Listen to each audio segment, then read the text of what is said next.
Mr. Speaker, today is my final day on the Food Stamp Challenge, an initiative where public officials eat for 1 week on a food stamp budget, $21 for the week.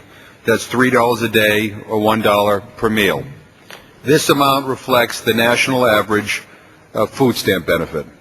Mr. Speaker, the purpose of the Food Stamp Challenge is to raise awareness of the crucial role the food stamp program serves in the lives of 26 million Americans each month, including over 450,000 in my state of Massachusetts. 3 of my esteemed colleagues, Representatives Joanne Emerson, Jan Schakowsky, and Tim Ryan, joined me in taking this challenge over the past week. And although we may be less energetic and perhaps crankier than when we started the challenge nearly a week ago, each of us has learned a great deal.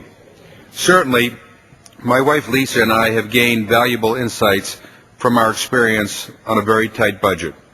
We have much more sympathy over how the lack of energy and the hard choices on how to stretch the budget and put food on the table might also stretch one's patience and stress a marriage. We can imagine the worry and pain of parents if we had to feed our children on this kind of budget. These are just a few of our reflections over the past week. Yet, truly our most valuable lesson came from the scores of individuals who reached out to us to share their personal experiences struggling to put food on the table for their families. Whether they posted comments on our blog or called my office and spoke with my staff, these individuals taught Lisa and me about how hardworking Americans manage to provide for themselves and their families in spite of inadequate food stamp benefit levels. They talked about having to make tough trade-offs between paying utility bills, buying clothes for their children, addressing medical needs, and purchasing food. They also described the trade-off between eating to be healthy or eating to be full. These kinds of trade-offs are unfair and unacceptable.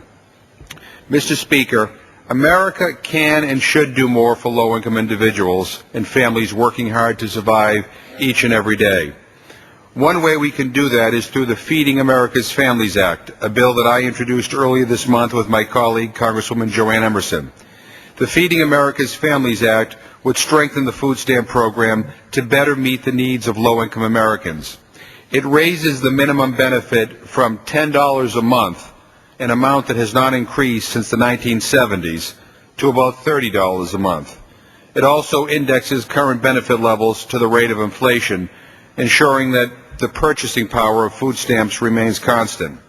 Furthermore, because access to the food stamp program should be the right of every lawfully residing person in this country, the bill restores eligibility to all legal immigrants, a provision that was removed in 1996.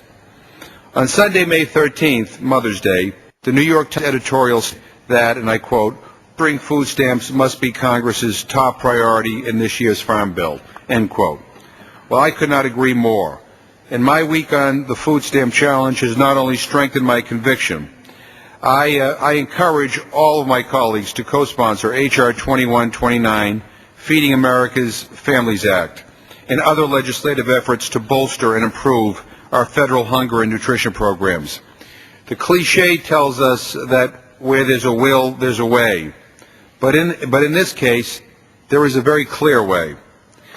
The question is, do we have the political will? I hope we do. Mr. Speaker, I yield back the balance of my time.